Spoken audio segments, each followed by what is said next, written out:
The average temperature of the island of Guam is almost always over 80 degrees Fahrenheit. Coupled with the humidity, this provides the native inhabitants of the island, the Chamorro people, with a pleasant tropical climate for living. In fact, because it's so hot and tropical, people from Guam tend to have a hard time adapting to colder temperatures. In many places off-island, it can feel really cold. Yet, in a group photo of the submarine USS Finback, taken in the freezing cold weather of Alaska, one young Chamorro soldier, despite almost everyone around him wearing a jacket, stood there, braving the cold, without one. This man was, most likely, Steward 3rd Class Jesus Chargualaf Manalisay. Manalisay was born in the village of Malasu, the southernmost village on Guam. The eldest son of Juan Castro Manalisay and Carmen Chargualaf Manalisay, he grew up living a life of subsistence, farming, and fishing. At the age of 18, on December 2nd, 1940, he enlisted in the U.S. Navy and received training aboard the USS Robert L. Barnes. Manalisay started off with the rank of Mess Attendant, 3rd Class, one of the few positions Chamorro men were allowed to hold in the military due to their skin color. This marked the beginning of Manalisay's military career, and soon after he was sent to the United States mainland for duty. In 1941, Manalisay served on the submarine USS Narwhal, SS-167. During his service, on December 7, 1941, the Imperial Japanese Navy attacked Pearl Harbor, shocking the world and sparking a bloody war in the Pacific. The Narwhal, which was in Pearl Harbor during the time of the attack, helped defend the base by gunning down Japanese planes. The Japanese attack was not relegated to Pearl Harbor, however.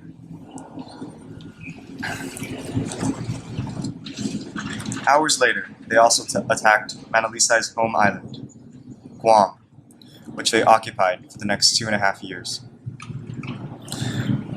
Over the course of the war, Manalisay participated in the Battle of Midway and a reconnaissance operation around Kiska, an Alaskan island in the Aleutians captured by Japanese forces. And in 1943, Manalisay served on the USS Wahoo, SS-238.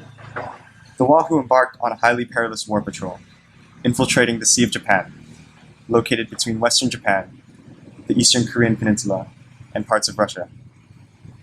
The Wahoo succeeded in its mission, wreaking havoc on enemy shipping lanes by sinking 4 ships and 13,000 tons of cargo. Unfortunately, however, on its journey home from this patrol, it had to pass through the Soya Strait, a choke point between the Sea of Japan and the Pacific Ocean. It was in this strait where a Japanese aircraft spotted the Wahoo and dropped aerial bombs and depth charges, sinking the submarine. Tragically, all 80 brave sailors of the Wahoo perished, including Steward 3rd Class, Jesus Chargualaf Manalisay.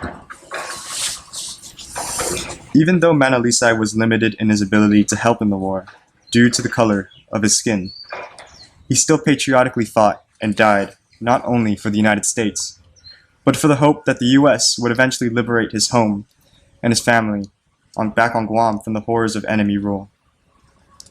Although Jesus Chargualaf Manalisay didn't get to live to see the liberation of his island, his efforts contributed to the bigger picture of the war.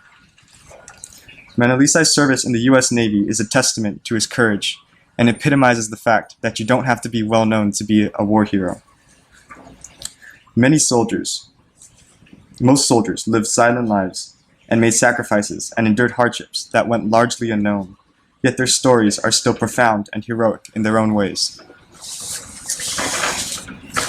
As Chamorro soldiers left Guam, like Manalisay did, some would sing this song to their mothers and wives, comforting them to wipe their tears because they will be together again. Basta na di tumangis sa toru ilago mu sa tio ap mam na tiempo siempre ifatu ilahi mu Pues adiós, querida. Pues adiós, adiós, adiós. Esta aqui matutukin ng bago. Tataas sa Guanados. Jesus, si Diyos maasi para isinabi mo. Na magunit tayo na kung namin nagongyasan na. Sa usaga gimanago. Sa Guanamohon. Si Diyos maasi.